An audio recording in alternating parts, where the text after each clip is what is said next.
Shalom Bapak Ibu Saudara-saudariku yang terkasih dalam Kristus Yesus. Kita bertemu lagi dalam acara Satu Bagi, sapaan Tuhan bagi kita. Hari ini Selasa tanggal 8 Juni tahun 2021. Namun sebelumnya mari kita bersatu di dalam doa. Damai sejahtera Allah yang melampaui segala akal, itulah yang memelihara hati dan pikiranmu di dalam Kristus Yesus Tuhan kita. Amin. Saudara yang terkasih dalam Kristus Yesus, sapaan Tuhan bagi kita hari ini terangkat dari kitab Roma pasal yang ke-12 ayat yang ke-17. Demikian firman Tuhan. Janganlah membalas kejahatan dengan kejahatan.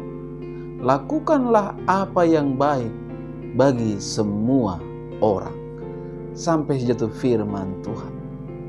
Saudara yang terkasih dalam Kristus Yesus, saya mengangkat tema dari kebenaran firman ini, yaitu membalas kejahatan dengan kebaikan. Saudara yang terkasih dalam Kristus Yesus, pasti kita pernah mendengar pepatah yang berkata, air susu dibalas dengan air tuba. Artinya apa? Artinya kebaikan dibalas dengan kejahatan.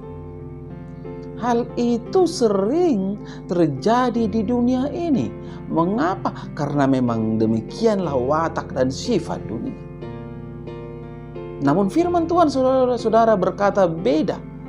Firman Tuhan mengajarkan sebaliknya, yaitu balaslah air tuba dengan air susu. Yang dimaksud, balaskan kejahatan dengan kebaikan. Hal itulah yang dilakukan oleh Yusuf di dalam hidupnya. Saudara-saudaranya telah membuat hidupnya sangat menderita. Ia dimasukkan ke sumur saudara-saudara, dijual menjadi budak, difitnah, dan dipenjarakan.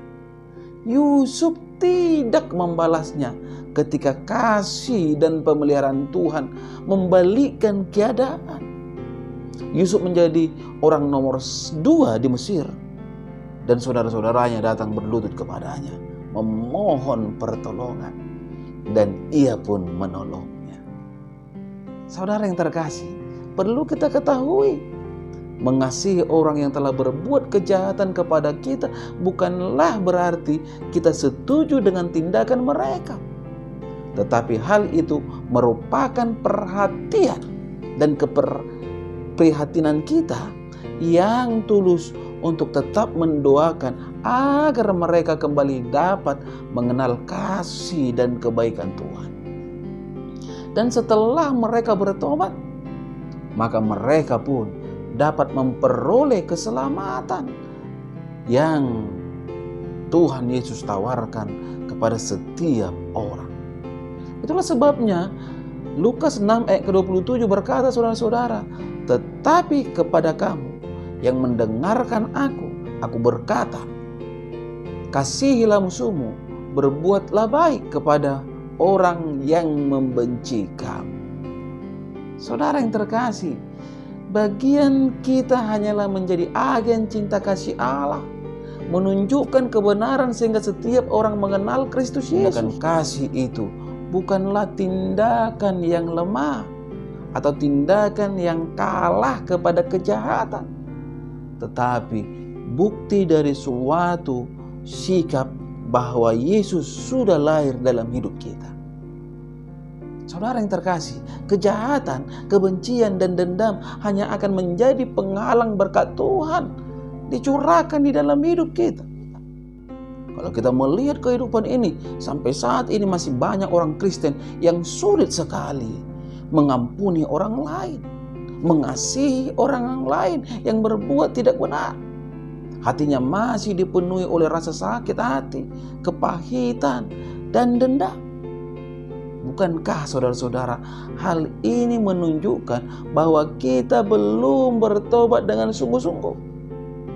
Orang percaya pasti menghasilkan buah-buah yang ada dalam Galatia 5 ayat ke-22 sampai 23, yaitu kasih, sukacita, damai sejahtera, kesabaran, kemurahan, kebaikan, kesetiaan, kelemah lembutan, dan penguasaan diri.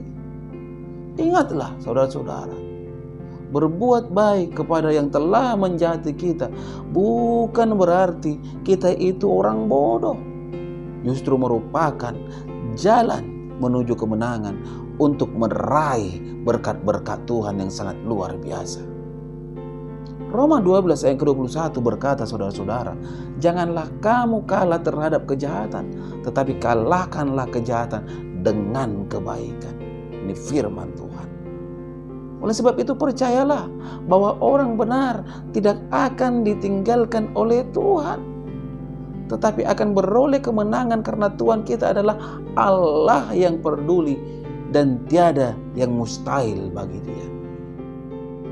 Mari tetap kalahkan kejahatan dengan kebaikan.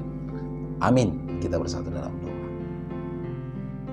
Bapa di dalam surga, segala puji dan syukur patut hamba panjatkan kehadirat-Mu, di mana oleh kemurahan-Mu Bapa, sapaan firman Tuhan pada pagi hari ini bisa berkumandang melalui media YouTube ini. Ini semuanya dikarenakan kemurahan Tuhan. Bapa, firman mengajak kami agar menjadi pribadi yang mampu mengalahkan kejahatan dengan kebaikan.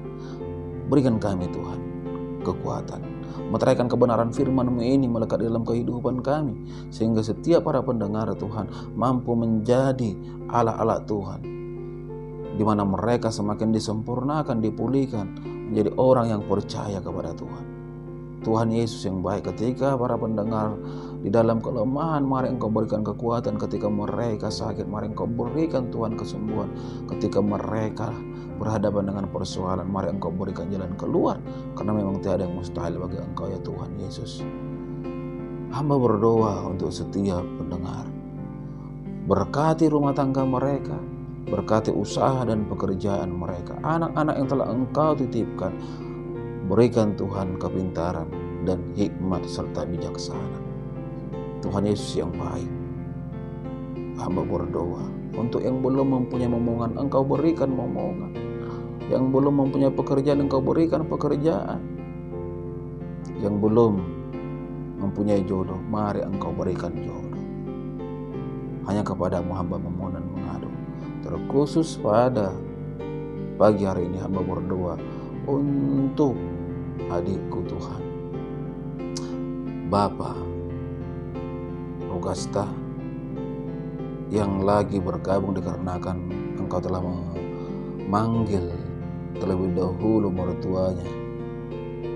Bapak, Engkau berikan kekuatan, Engkau berikan ketabahan, jadikan dia menjadi saksi Tuhan, sehingga setiap orang yang bergabung melalui keberadaannya mendapatkan penghiburan. Dalam nama Kristus Yesus, hamba berdoa dan mengucap syukur. Amin.